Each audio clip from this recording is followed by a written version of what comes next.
السلام علیکم ورحمۃ اللہ وبرکاتہ۔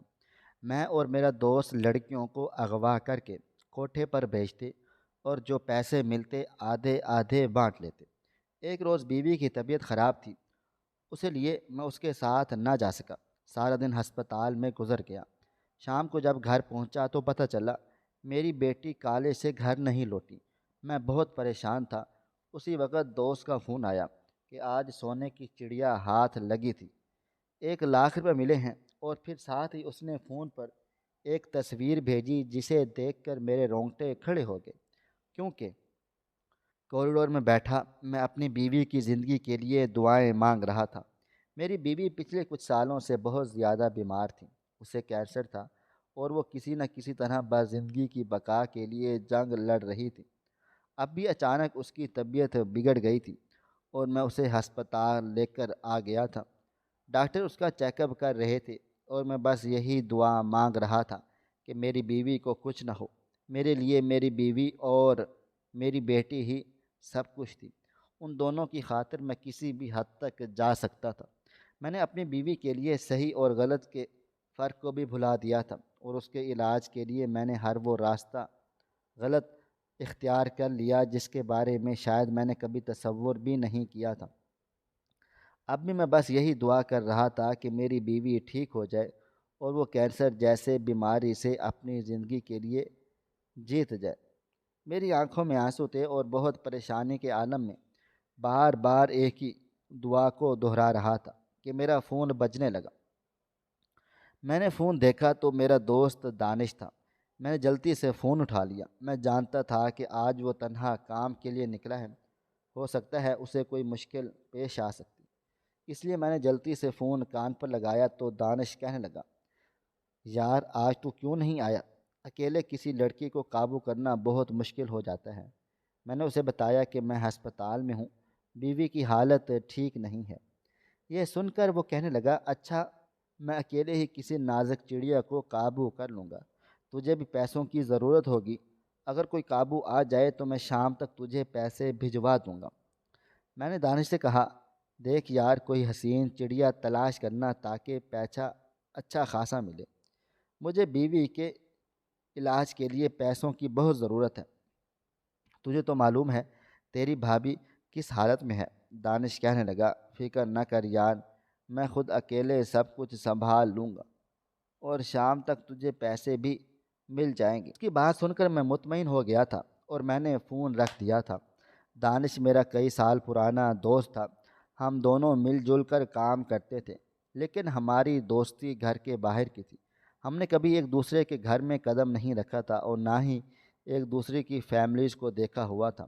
ہمارا کام ایسا تھا کہ ہم باہر ہی کسی ہوٹل پر ملتے اور وہیں پر بات چیت کرتے یا فون پر بات ہو جاتی۔ ابھی اس سے بات کر کے مجھے تسلی ہو گئی تھی کہ پیسوں کا انتظام تو ہو جائے گا۔ میں نے سر بینچ سے ٹکا دیا اور مجھے آنکھیں بند کر لیں۔ میری شادی نیلم سے تقریباً 20 سال پہلے ہو گئی تھی۔ ہم دونوں ایک دوسرے سے بہت پیار محبت کرتے تھے اور اسی محبت کے نتیجے میں ہم نے گھر سے بھاگ کر شادی بھی کی تھی۔ نہ میرے گھر والوں نے نیلم کو قبول کیا تھا اور نہ نیلم کے گھر والوں نے مجھے، اور ہم نے ایک نئے شہر میں آ کر اپنی نئی دنیا بسا لی تھی۔ مجھے بہت زیادہ پڑھا ہوا نہیں تھا، بہت اچھی نوکری مجھے بھی مل نہیں سکتی تھی، اور میں جو نوکری ملی تھی اسی میں گزر بسر ہونا ممکن نہیں تھا۔ پھر بھی جیسے تیسے کر کے ہم گزارا کر لیا کرتے۔ نیلم مجھ سے بہت محبت کرتی تھی، اس نے کبھی مجھ سے حالات کی شکایت نہ کی، وہ روکی سوکی روٹی میں بھی میرے ساتھ بہت خوش رہتی تھی۔ لیکن شادی کے 2 سال کے بعد خدا نے ہماری گود میں ریما کو ڈال دیا۔ ریما پیدا ہوئی تو خرچے بڑھ گئے، اس کی ضروریات اور خواہشات نے مجھے مجبور کر دیا کہ میں مزید ایک اور نوکری کی تلاش کروں۔ بہت تلاش کرنے پر جب مجھے کوئی دوسری ڈھنگ کی نوکری نہ ملی تب مجھے دانش ملا، اور اس نے مجھے اپنے ساتھ اس کام میں ملوث کیا جو وہ خود کافی عرصے سے کرتا ہوا آ رہا تھا۔ وہ میرا ہی ہم عمر تھا۔ وہ مجھے ایک کیفے پر ملا تھا جہاں میں پریشانی کے عالم میں بیٹھا آنسو بہا رہا تھا۔ وہ خود ہی میرے پاس چلا آیا تھا۔ جب اس نے میری تکلیف سنی تو اس نے اپنے ساتھ مجھے اپنے کام میں شامل ہونے کی دعوت دی۔ میں نے کام سنا تو پہلے منع کر دیا۔ میں ایک شریف اور عزت دار گھرانے سے تعلق رکھتا تھا، لیکن پھر کچھ ہی دنوں کے بعد مجھے احساس ہوا ریما اور نیلم نے کی خاطر مجھے کچھ نہ کچھ تو کرنا ہوگا، اور اس وقت میں نے دانش سے ہاتھ ملا لیا تھا۔ دانش کے ساتھ کام شروع کیا تو مجھے پتہ چلا کام بہت ہی آسان تھا، زیادہ کچھ مشکل نہیں تھا۔ ہفتے میں ایک بار میں اور دانش کسی سونے کی چڑیا پر ہاتھ ڈالتے اور ہمارا پورا ہفتہ کیا مہینہ بہت آسانی سے نکل جاتا۔ کبھی کبھی نیلم مجھ سے پوچھتی کہ اچانک کہ تم ایسا کیا کرنے لگے ہو کہ ہمارے حالات بدل سے گئے ہیں۔ میں نے اسے یہی بتایا تھا کہ میں ساتھ میں پارٹ ٹائم نوکری بھی کرتا ہوں اور اسی سے ایکسٹرا اپنے لیے کام وغیرہ خرچے بنا لیتا ہوں۔ نیلم ایک بہت ہی شریف لڑکی تھی۔ اگر میں اسے اپنے کام کے بارے میں بتاتا تو وہ مجھے کبھی بھی قبول نہ کرتی، اور پھر یہ کام بتانے والا بھی نہیں تھا۔ اس لیے میں نے دانش کے ساتھ مل کر دنیا کی نظروں سے چھپ کر یہ کالا دھندا شروع کر دیا۔ البتہ اکثر نیلم مجھے کہتی تھی کہ دیکھو کبھی کسی غلط راستے پر نہ چلنا۔ شاید اسے اتنا زیادہ پیسہ دیکھ کر مجھ پر شک ہوتا تھا، یا پھر وہ ایسے ہی میری فکر کرتی تھی۔ میں نے اس سے وعدہ کیا تھا کہ کبھی بھی اسے اور اپنی بیٹی کو کوئی تکلیف نہیں ہونے دوں گا، اور ہم نے ایسے ہی ایک ساتھ زندگی کے 20 سال گزارے تھے، اور ہماری بیٹی بھی 18 سال کی ہو گئی تھی۔ وہ کالج میں پڑھتی تھی۔ وہ بالکل ہو بہو اپنے ماں کے جیسے خوبصورت اور حسین و جمیل تھی۔ جیسے ہی وہ جوان ہوئی تو مجھے اس کی شادی کی فکر ستانے لگی، مگر 5 سال پہلے ہمیں پتہ چلا کہ نیلم کو کینسر ہے، اور تب سے سارا پیسہ نیلم کے علاج پر لگ رہا تھا۔ اس لیے میں نے فی الحال ریما کی شادی کے ارادے کو ملتوی کر دیا تھا۔ ویسے بھی ریما کے بعد ہماری کوئی اولاد نہیں ہوئی، اور نیلم کو اس وقت ریما کی بہت اشد ضرورت تھی۔ 3 سال اس کی کیمیو تھراپی چلتی رہی، اور 3 سالوں میں نیلم بالکل بستر سے لگ چکی تھی۔ وہ ہڈیوں کا ڈھانچہ ہو گئی۔ کبھی کبھی تو اس میں کھڑے ہونے کی ہمت بھی نہ ہوتی۔ وہ ویل چیئر پر بیٹھتی۔ 3 سال کے بعد اس کا کینسر کچھ وقت کے لیے ٹھیک ہوا، لیکن پھر دوبارہ سے اسے نئے سرے سے کینسر ہو گیا تھا، اور اب پھر میں اسی کے علاج میں لگا ہوا تھا۔ البتہ ہم نے ریما کی پڑھائی کو ختم نہیں کروایا تھا۔ وہ کالج جاتی تھی اور پھر واپس آ کر اپنی ماں کو اور گھر کو بھی سنبھالتی تھی۔ میری بیوی نے اس کی بہت اچھی تربیت کی تھی۔ وہ بہت ہی نیک اور فرما بردار بچی تھی، اور مجھے اپنی بیٹی کو دیکھ کر بڑا فخر محسوس ہوتا تھا کہ جو نہ صرف اپنی پڑھائی میں آگے تھی بلکہ گھرداری میں بھی بڑی اچھی تھی۔ مگر میں کیا جانتا تھا کہ ایک دن میرے ہی گناہ میرے سامنے آ جائیں گے، اور میری ہنستی بستی زندگی اجڑ جائے گی۔ کتنی ہی دیر میں کوریڈور میں بیٹھا رہا، پھر اس کے بعد ڈاکٹروں نے نیلم کو گھر لے جانے کی اجازت دے دی۔ تقریباً رات کے 7 بج رہے تھے۔ مجھے بار بار اپنی بیٹی کا خیال بھی آ رہا تھا، لیکن اس کے پاس موبائل فون نہیں تھا، اس لیے میں اس سے رابطہ نہیں کر سکا تھا۔ میں نے سوچا تھا کہ اس کی سالگرہ پر اب کی بار اسے موبائل فون تحفے میں دوں گا۔ میں تو اسے بہت پہلے ہی موبائل فون گفٹ کرنا چاہتا تھا، مگر میری بیوی ہمیشہ یہ کہہ کر مجھے منع کر دیتی، نہیں، ریما کو موبائل فون کی ضرورت نہیں ہے، ویسے بھی آج کل کا ماحول اچھا نہیں ہے، جوان بیٹی کے ہاتھ میں فون دینے کی کیا ضرورت ہے۔ میری بیوی زمانے کے بگڑتے ہوئے حالات سے خوفزدہ ہوتی تھی۔ پھر کہیں نہ کہیں اس کے دل میں یہ بات بھی تھی کہ جس طرح اس نے ہمارے ماں باپ کا گھر چھوڑ دیا تھا، ایسے ہی ہماری بیٹی ہمیں چھوڑ کر چلی نہ جائے۔ ہم نے جو کیا تھا اسی سے ہم خوف کھاتے تھے کہ کہیں ہماری اولاد بھی ویسا ہی نہ کر بیٹھے۔ ماں باپ کا دکھ اور تکلیف کیا ہوتی ہے، اس کا احساس ہمیں خود ماں باپ بننے کے بعد ہوا تھا۔ اس لیے نیلم نے مجھے اسے فون نہیں دینے دیا تھا، مگر مجھے اب لگ رہا تھا کہ ریما کو فون کی بہت ضرورت ہے۔ اگر فون اس کے پاس ہوتا تو مجھے اس کی اتنی زیادہ فکر نہ ہوتی۔ میں کم سے کم اس سے رابطہ کر سکتا، اسے تو یہ بتاتا کہ ہمیں ہسپتال میں وقت لگے گا، اور اسی لیے میں نے راستے میں نیلم سے کہہ دیا تھا کہ میں ریما کو اس کی سالگرہ پر تحفے میں موبائل فون دوں گا۔ میری بات سن کر میری بیمار بیوی مسکرا دی تھی، کہنے لگی ٹھیک ہے، اب وہ جوان ہو گئی ہے، سمجھدار بھی ہے، اب آپ اسے فون دلا دیجیے اور ساتھ ہی کوئی اچھا لڑکا دیکھیے، میں چاہتی ہوں کہ میری زندگی میں ہم اسے رخصت کر دیں۔ اپنی بیوی کی بات سن کر میرے رونگٹے کھڑے ہو گئے تھے۔ میں نے کہا خبردار جو مرنے کی کوئی بھی بات کی، تم نہ صرف ریما کی شادی دیکھو گی بلکہ اس کے بچے بھی دیکھو گی، ابھی تو ہم نے ایک ساتھ بہت سے سال گزارنے ہیں۔ میں اپنی بیوی کو کھونے سے بہت زیادہ ڈرتا تھا۔ میری زندگی میں نیلم اور ریما کے سوا کچھ بھی تو نہیں تھا، ان دونوں کی خاطر ہی تو میں سب کچھ کرتا تھا۔ اس لیے جب بھی مجھے یہ خیال آتا کہ نیلم کچھ عرصے کی مہمان ہے تو میرا دل کانپ اٹھتا تھا۔ ابھی میں نے سختی سے اسے ڈانٹا تھا اور وہ مسکرا دی تھی۔ آدھے گھنٹے کے بعد ہم دونوں گھر پہنچے تو یہ دیکھ کر میری جان نکل گئی کہ دروازے پر تالا تھا۔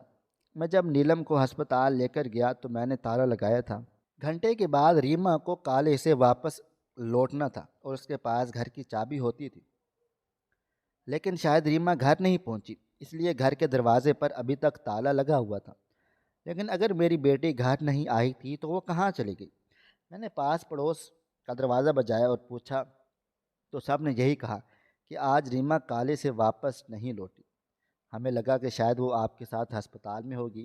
پاس پڑوس والوں کو نیلم کی بیماری کا پتہ تھا، اس لیے وہ سمجھ رہے تھے کہ ریما بھی میرے ساتھ ہسپتال میں ہی ہے۔ تو نیلم تو یہ دیکھ کر ہی طبیعت خراب ہونا شروع ہوگی، اس کی بیٹی ابھی تک گھر نہیں پہنچی۔ نیلم نے میرا ہاتھ پکڑا اور رونے لگ گئی، کہنے لگی پتہ کریں ریما کہاں ہے؟ ہمارا تو اس شہر میں کوئی نہیں، وہ کالے سے سیدھی گھر ہی آتی ہے، اس کو زیادہ کسی سے کوئی یاری دوستی بھی نہیں ہے۔ میں نے نیلم کو ایک طرف بٹھایا اور کہا تم فکر نہ کرو، میں پتہ کرتا ہوں، ہو سکتا ہے وہ کسی کالج کی سہیلی کی طرف چلی گئی ہو۔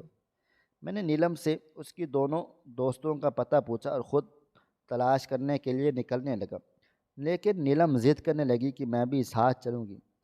میں نے پہلے اسے آرام کا کہا مگر جب اس کے آنسو دیکھے تو اسے بھی گاڑی میں بٹھا لیا۔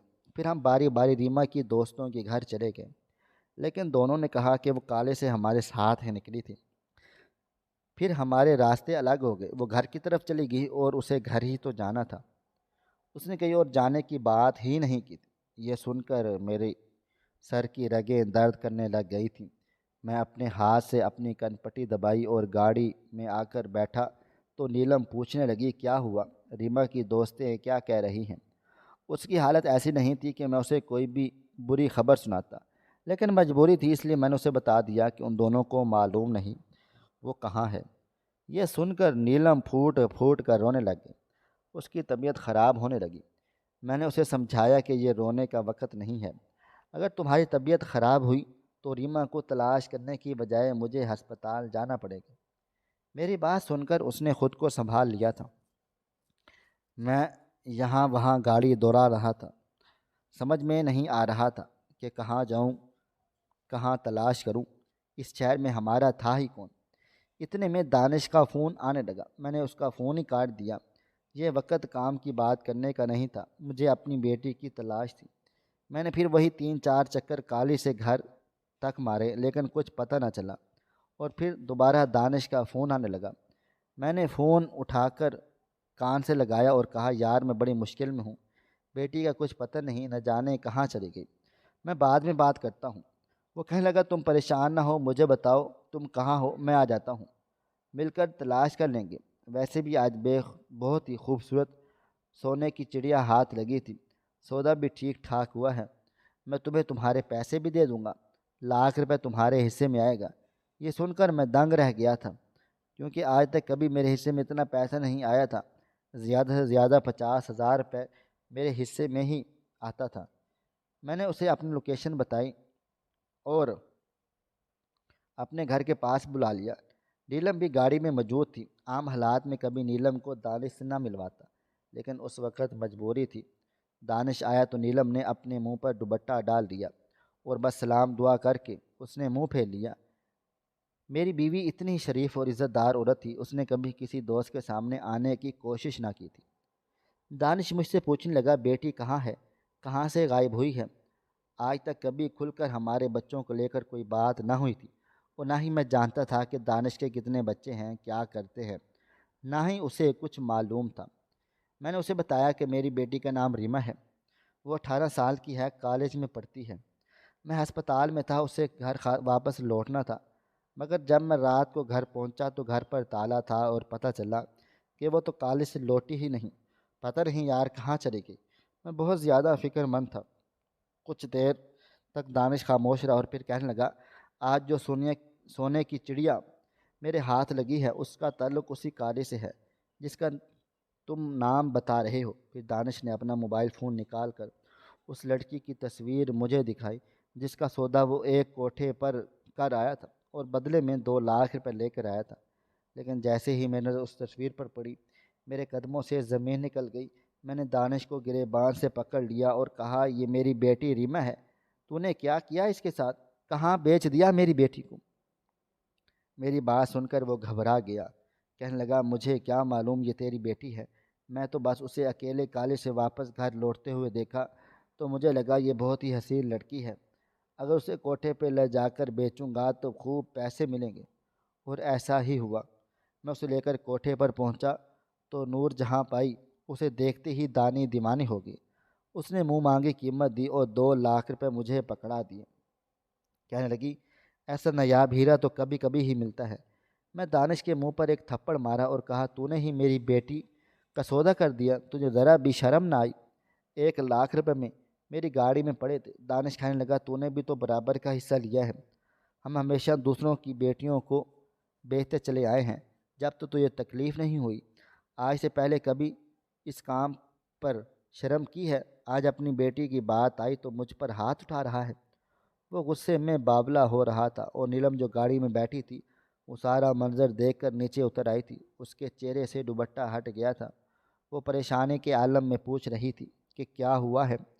دانش کی نظر جیسے ہی نیلم کے چہرے پر پڑی تو وہ جان گیا کہ اس نے واقعی ہی میری بیٹی کو بیچ دیا ہے، کیونکہ نیلم اور ریما کی بالکل ایک جیسی ہی شکل و صورت کی مالک تھی۔ وہ خود بھی پریشان ہو گیا اور کہنے لگا، پریشان نہ ہو، کچھ کرتے ہیں، پہلے بھابھی کو گھر چھوڑ کر پھر ہم جا کر نور جہاں بائی سے بات کرتے ہیں۔ نیلم غصے میں کہنے لگی، مجھے بتاؤ یہ سب کیا ہو رہا ہے؟ اور پھر اس پر وہ راز کھل گیا جو میں بہت عرصے سے اس سے چھپایا ہوا تھا۔ میں نے اسے بتا دیا کہ اصل معاملہ کیا ہے۔ یہ سن کر وہ چکرا کر رہ گئی تھی اور مجھے نفرت سے دیکھتے ہوئے کہنے لگی، تم نے ہمیشہ دوسروں کی بچیوں کے ساتھ برا کیا، آج قسمت نے وہی ہماری بیٹی کے ساتھ کر دیا۔ ایک بیٹی کے باپ ہو کر تمہیں اتنا کیسے گر سکتے ہو؟ کیا تم نے کبھی سوچا نہیں تھا کہ ہماری بھی ایک بیٹی ہے؟ تمہیں کیا لگتا تھا کہ حرام کے پیسے کما کر تمہیں سکون آ جائے گا، ہماری زندگی میں خوشیاں آ جائیں گی؟ دیکھ لو تمہارے حرام کے سارے پیسے میرے علاج میں خرچ ہوئے ہیں۔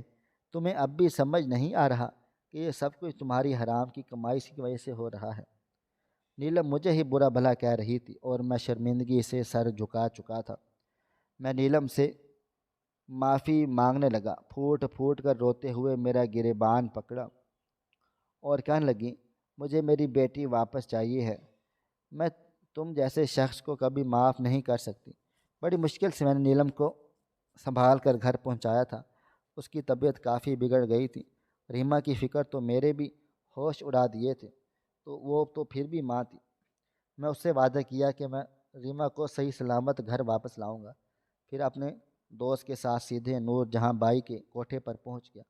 ہمیں دیکھ کر وہ مسکرائی اور کہنے لگی، کوئی نئی لڑکی لے کر آئے ہو؟ پھر دانش کو دیکھ کر وہ کہنے لگی، صبح جو چڑیا تم مجھے دے کر گئے تھے وہ تو بڑی ہی کمال کی نکلی، اس نے تو ہماری چاندنی کروا دی۔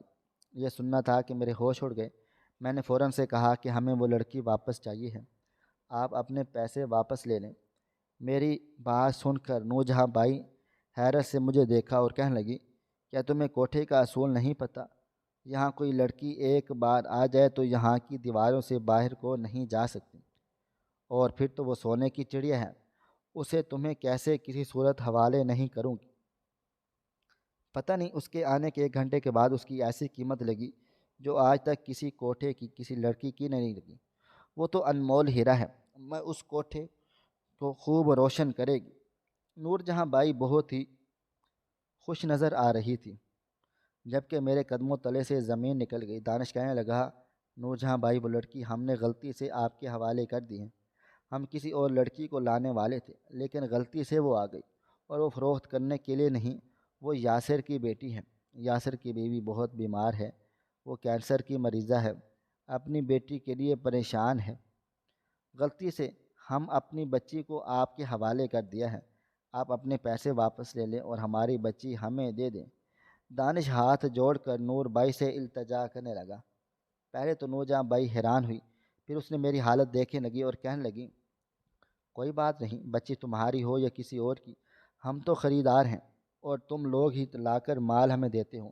میں پیسہ دے چکی ہوں اور بچی گاہک کے ساتھ ہے، اس لیے اب اس کی واپسی بھول جاؤ اور جا کر اپنی بیوی کی تسلی دو، جس طرح دوسری عورتیں اپنی بچیوں کو بھول جاتی ہیں۔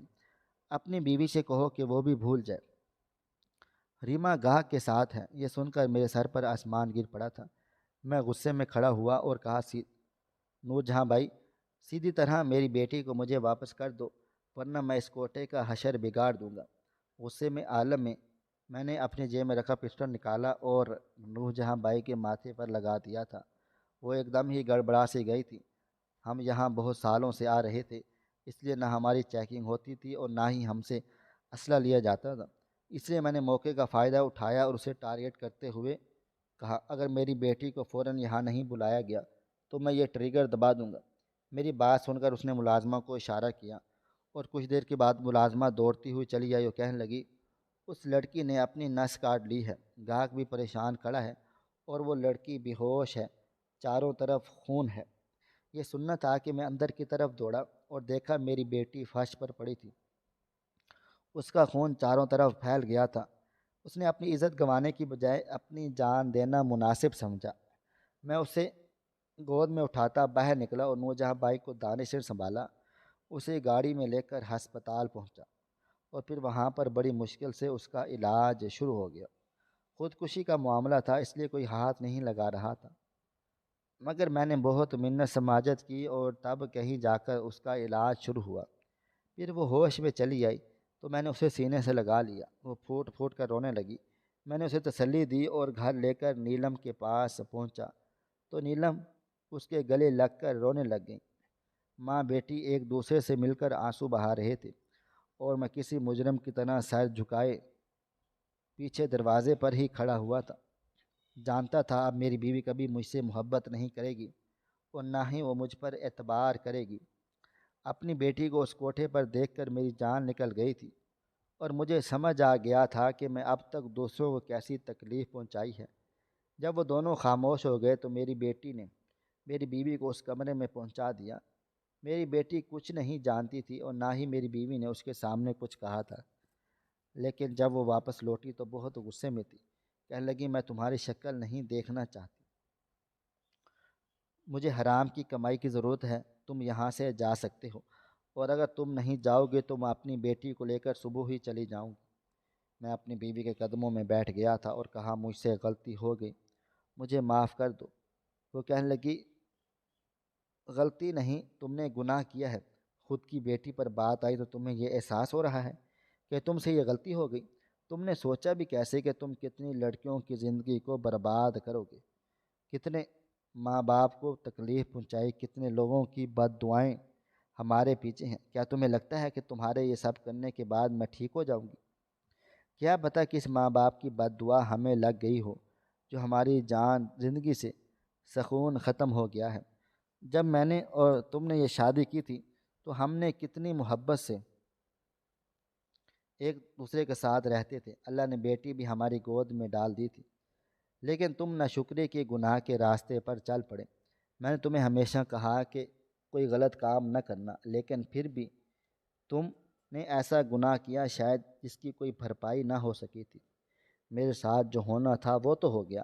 میں نہیں چاہتی کہ تمہارے گناہوں کی وجہ سے میری بیٹی بھی بہت کچھ بھگتنا پڑے، اس لیے تم ہمیں چھوڑ کر چلے جاؤ۔ نیلم بری طرح سے رو رہی تھی۔ میں اس کے قدموں میں بیٹھ گیا اور کہا کہ میں تم لوگوں کے بغیر نہیں رہ سکتا، لیکن میں وعدہ کرتا ہوں کہ اب میں کچھ بھی ایسا نہیں کروں گا۔ میں اپنی غلطی پر پچھتا رہا تھا۔ میری بیوی نے مجھے کچھ بھی نہ کہا اور اٹھ کر ریما کے کمرے میں چلی گئی۔ ہم دونوں ایک ہی گھر میں اجنبیوں کی طرح زندگی گزارنے لگے۔